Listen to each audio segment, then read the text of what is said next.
And Moses summoned all Israel, and said to them, Hear, O Israel, the statutes and the ordinances which I speak in your hearing this day, and you shall learn them, and be careful to do them. The Lord our God made a covenant with us in Horeb. Not with our fathers did the Lord make this covenant, but with us, who are all of us here alive this day. The Lord spoke with you face to face at the mountain, out of the midst of the fire.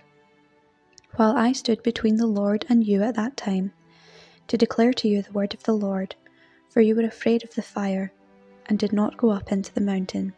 He said, I am the Lord your God, who brought you out of the land of Egypt, out of the house of bondage. You shall have no other gods before me. You shall not make for yourself a graven image or any likeness of anything that is in heaven above, or that is on earth beneath, or that is in the water under the earth. You shall not bow down to them or serve them. For I, the Lord your God, am a jealous God, visiting the iniquity of the fathers upon the children to the 3rd and 4th generation of those who hate me, but showing steadfast love to thousands of those who love me and keep my commandments. You shall not take the name of the Lord your God in vain, for the Lord will not hold him guiltless who takes his name in vain. Observe the Sabbath day, to keep it holy, as the Lord your God commanded you. 6 days you shall labor and do all your work, but the 7th day is a Sabbath to the Lord your God.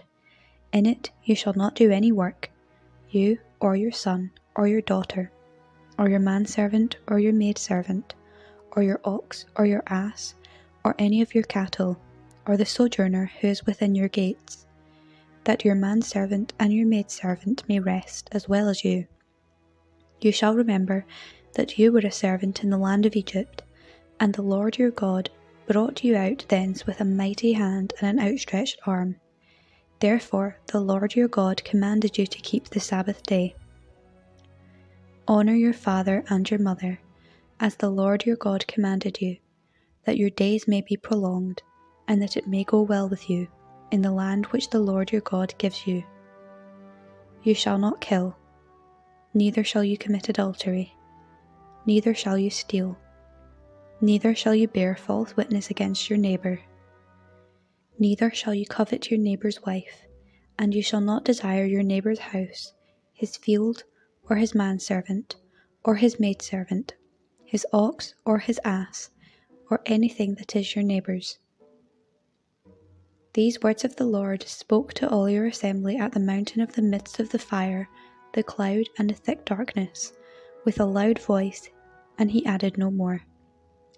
And he wrote them upon 2 tables of stone, and gave them to me.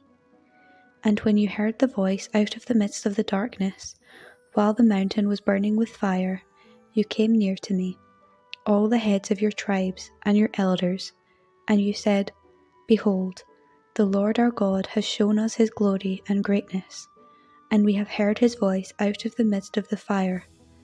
We have this day seen God speak with a man, and man still live. Now therefore, why should we die? For this great fire will consume us. If we hear the voice of the Lord our God any more, we shall die.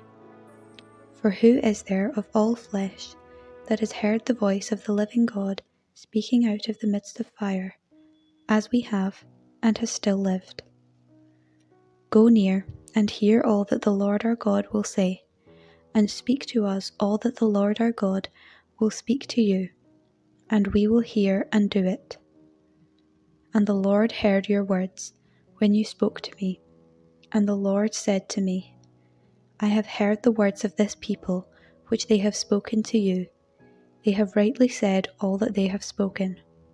Oh, that they had such a mind as this always, to fear me and keep all my commandments, that it might go well with them and with their children forever. Go and say to them, Return to your tents. But you, stand here by me, and I will tell you all the commandment and the statutes and the ordinances which you shall teach them, that they may do them in the land which I give them to possess. You shall be careful to do therefore as the Lord your God has commanded you. You shall not turn aside to the right hand or to the left. You shall walk in the way which the Lord your God has commanded you, that you may live, and that it may go well with you, and that you may live long in the land which you shall possess.